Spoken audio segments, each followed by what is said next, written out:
Assalamualaikum warahmatullahi wabarakatuh. Jadi saya Muhammad Dava Pratama dari kelas 5A Pemerintahan Desa. Pada kesempatan ini saya akan memaparkan eh, hasil analisis saya terhadap kasus yang saya pilih adalah kasus penyalahgunaan dana desa di Pekon Sinarjaya Kabupaten Lampung Barat yang terjadi pada Agustus 2025. Jadi kasus ini tuh memperlihatkan persoalan serius dalam tata kelola pemerintahan desa, terutama terkait adanya praktik pemerintahan semu dan lemahnya pelembagaan demokrasi yang ada di desa tersebut. Analisis yang saya sajikan ini, kita ini berfokus pada bagaimana kasus ini itu mencerminkan teori pemerintahan semu menurut Hanif Nurholis serta gagasan demokrasi desa dari Sutoro Eko Abdul Razak. Jadi kasus dugaan penyalahgunaan dana desa di Pekon Sinarjaya ini berawal dari sebuah laporan ya dari warga dan hasil investigasi media lokal yang menemukan penyimpangan dalam penggunaan dana ketahanan pangan senilai ratusan juta rupiah. Jadi program ini yang seharusnya memperkuat ekonomi masyarakat ternyata diisi dengan kegiatan-kegiatan yang tidak bermoral ya kegiatan ini. Jadi dengan adanya laporan keuangan yang dimanipulasi, Kepala Pekon bahkan menyatakan akan mengembalikan dana tersebut setelah kasus tersebut itu terungkap oleh aparat penegak hukum. Jadi fenomena ini menunjukkan lemahnya akuntabilitas publik dan tidak berjalannya fungsi pengawasan warga, dan juga demokrasi yang seharusnya tumbuh melalui musyawarah dan partisipasi kepada masyarakat justru tidak berjalan secara efektif ya.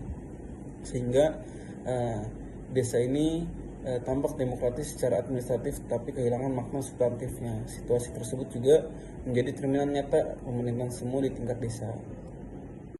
Nah, landasan teori di sini konsep pemerintahan semu menurut Hanif Nurholis menggambarkan kondisi ketika struktur pemerintahan desa tampak berjalan normal, tapi pada praktiknya itu dikendalikan oleh elit lokal. Jadi kepala desa ini memiliki dominasi yang kuat ya terhadap anggaran dan keputusan tanpa kontrol sosial yang memadai. Jadi yang kedua yaitu adanya pemikiran Sutoro Eko menegaskan bahwa demokrasi desa sejati itu adalah harus berakar pada musyawarah warga dan transparansi publik. Dan pemerintahan desa tidak dapat hanya mengandalkan struktur administratif saja, tapi harus menciptakan ruang dialog atau bermusyawarah kepada warga antar pemerintah dan antar masyarakat agar berjalan dengan baik demokrasi. Yang kedua yaitu Abdul Razak dan Yulianto menjelaskan bahwa musyawarah desa itu merupakan mekanisme utama pengawasan dan legitimasi publik. Ketika musyawarah itu tidak berjalan secara deliberatif, pengawasan masyarakat itu menjadi lemah. Yang terakhir yaitu IRE Yogyakarta ya menambahkan bahwa demokrasi itu di desa itu perlu adanya tumbuh dari bawah dengan memperkuat komunitas warga dan budaya politik partisipatif.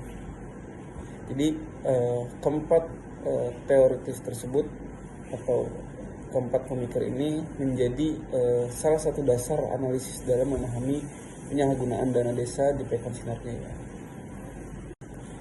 Analisis kasus ini memperlihatkan gejala pemerintahan semu sebagaimana yang dijelaskan Hanif Nurholis tadi. Pemerintahan desa itu secara formal memiliki kepala desa, perangkat, dan BPD, tapi tidak menjalankan prinsip akuntabilitas publik. Keputusan anggaran didominasi kepala desa, sedangkan BPD kehilangan fungsi kontrol. Musyawarah warga juga hanya dijalankan secara formalitas saja, formalitas administratif. Relasi antara kepala desa dan perangkat itu bersifat patrimonial, yang dimana kedekatan personal lebih menentukan daripada mekanisme kelembagaan, dan juga transparansi publiknya juga lemah karena dokumen APBD tidak dipublikasikan dan warga tidak memiliki akses terhadap laporan keuangan. Akibatnya penyalahgunaan dana desa ini berlangsung tanpa mekanisme pengawasan.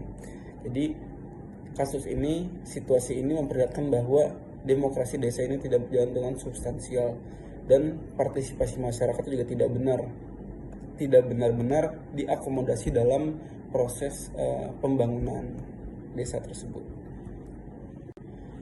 Lalu dampak sosial dari penyalahgunaan dana desa ini cukup signifikan ya terhadap program ketahanan pangan yang gagal tersebut. Memberikan manfaat bagi masyarakat. Kepercayaan masyarakat juga terhadap pemerintah menurun dan legitimasi kepala PKN melemah. Dalam konteks teori, kondisi ini menggambarkan bahwasannya pemerintahan semu ini menghasilkan struktur yang tampak demokratis, tapi kehilangan substansi partisipatif seperti yang dijelaskan Nurholis dari perspektif Sutoro Eko. Lemahnya musyawarah yang menyebabkan ruang kontrol warga terhadap pemerintahannya. Rozaki dan Yulianto juga menilai lemahnya pelembagaan Musdes sebagai sumber utama krisis akuntabilitas, dan juga IRE mendukung pandangan ini dengan menunjukkan bahwa demokrasi lokal itu sering terhenti pada tataran administratif tanpa tumbuhnya menjadi budaya politik yang partisipatif. Jadi dengan adanya kasus ini memperlihatkan bahwa hubungan antara penyalahgunaan kekuasaan dan kegagalan pelembagaan demokrasi desa. Lalu rekomendasi dari kasus ini menunjukkan bahwa refleksi dan rekomendasi kasus ini menunjukkan bahwa demokrasi desa ini tidak akan berjalan tanpa pelembagaan nilai-nilai partisipatif dan akuntabel.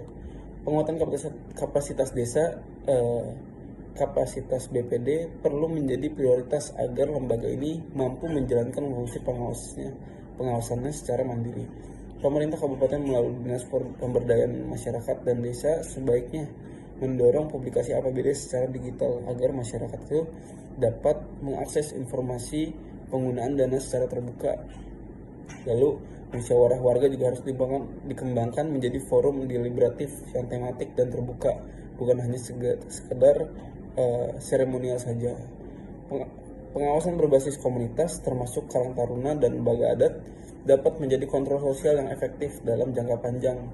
Dan juga pendidikan integritas publik dan program desa anti korupsi penting untuk menumbuhkan budaya transparansi dan tanggung jawab yang ada di tingkat desa tersebut.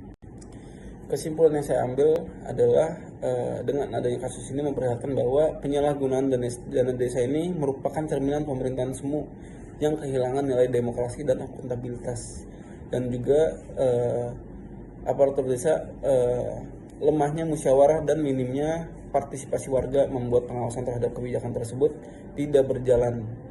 Dalam perspektif teori Hanif Nurholis menjelaskan pola kekuasaan semua itu terjadi, sementara pandangan Sutoro Eko, Rozaki, Yulianto, dan IRE menegaskan pentingnya musyawarah dan pengembangan demokrasi desa, dan juga desentralisasi yang tidak diikuti dengan demokratisasi hanya melahirkan oligarki lokal. Pembangunan desa juga yang berkelanjutan membutuhkan tata kelola berbasis integritas, transparansi, dan partisipasi warga agar demokrasi ini benar-benar hidup dan tingkat akar rumput berjalan. Terima kasih.